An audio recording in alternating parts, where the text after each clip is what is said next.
Happy Death Day is about a young college student who is murdered on the night of her birthday. And then gets trapped in a time loop. And so she keeps reliving the same day over and over and over again. I have already lived through this day. It's like Groundhog's Day meets Scream Queens, because it's kind of this kooky thriller horror film meets a coming-of-age story. You know what your little scenario reminds me of? What? Groundhog Day. What's that? The biggest challenge of a time loop movie was how do you keep things interesting and keep it out of monotony? When you have to keep experiencing the same day over and over again, it's easy to fall into that trap. So the challenge was how do we keep repeating a scene over and over and over and make it compelling to watch? We really wanted to make each day feel different. And so we started the film with very steady camera moves. But then as her time loop evolves, the camera work changes. It starts to become shaky and frenetic. The whole movie starts to take on kind of a sickly vibe because we're living her nightmare. It's really challenging to shoot this kind of a movie, and I have to give credit to the actors. Because we're running through multiple days in the same location, we would shoot one angle and then run through all the different days. She finally rolls in. She finally rolls in. She finally rolls in. Sometimes we'll be doing scene 17, but then we'll do 32, and then 86, but then go back to 19, and it's like, I'm not crazy in this to take. Okay, got it. Hey, you okay? So the actors, especially our lead actress, Jessica Roth, she had to know where she was at each moment as we ran through those scenes, and so it was really challenging to do that. Your plan totally sucks. What? Chris, our director, has been on top of setting us up mentally for, where we need to be in each moment. Our director, Chris Landon, has done an incredible job creating a world that's both very grounded and heartfelt, but also kooky and off the wall. What the hell's going on in there? Nothing!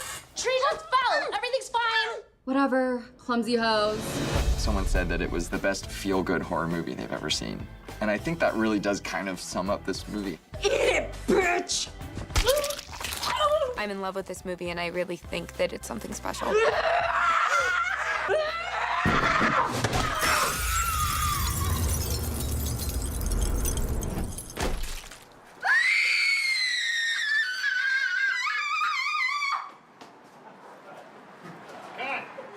We got it, guys. We got it.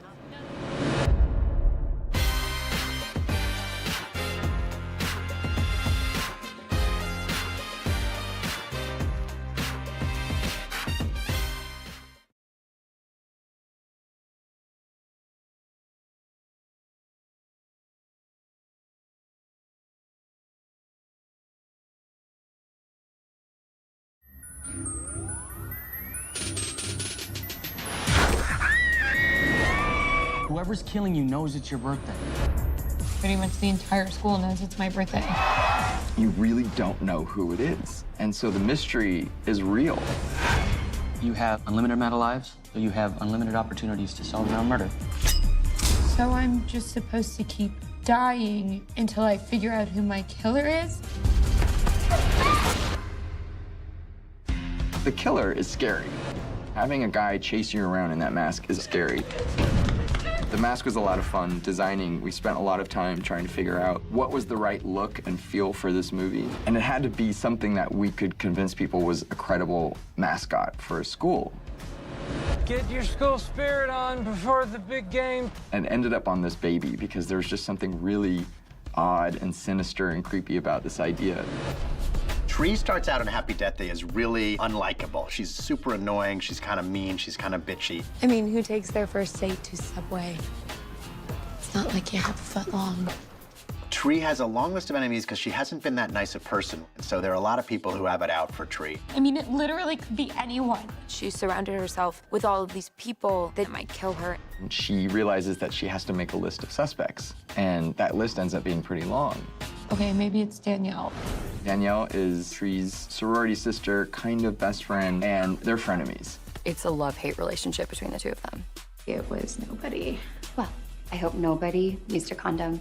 We don't want somebody looking like a whore. Tree has stolen countless boyfriends or love interests from Danielle. And so you can tell that there's a jealousy thing going on there. You can make it up to me later. Tree is trying to figure out who this murderer is, and so it makes her zoom in onto every single relationship around her.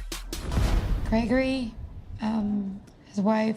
Gregory is a professor at the school, and Tree and Gregory have been having an affair. Your wife. Hey, sweetie. Stephanie clearly has obvious motivation for wanting to kill Tree since Tree's, having this affair with her husband. And then we have Lori, Tree's roommate. She finally rolls in. Lori's so put together, and Tree is all over the place. I know I've been a bad roommate, but isn't this a bit much? What the hell? Oh, I don't know. Maybe because you wouldn't stop sleeping with him. Lori was also having an affair with Gregory and became incredibly jealous. He just kept choosing you over me. I always kind of felt like it went beyond Gregory. I always kind of thought that Lori had some sort of like a weird, dark crush on Tree. You've been killing me over some stupid guy? Oh, that's not the only reason. You're a dumb bitch, too!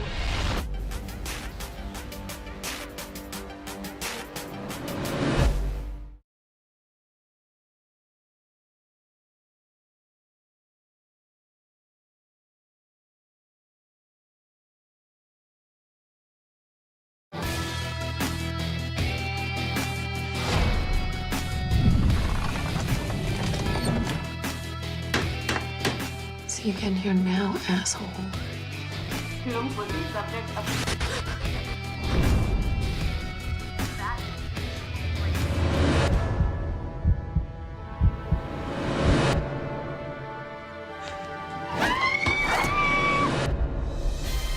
She dies in a bunch of ways. She's stabbed a lot. I get stabbed many, many times. I drown. I get hit in the head with a baseball bat. I think one of my favorites, she gets stabbed with a bong. We actually never see her die. It always is right up until that moment. I always felt like if you see her physically die, it kind of messes with this concept of a time loop. Because I always feel like the time loop is activated by this split second before her death. It's almost like it's pulling her back from the edge of death. See you soon, asshole.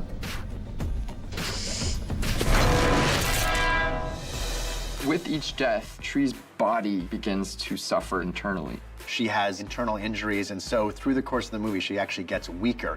And so the stakes are a little bit higher because she may not be able to come back.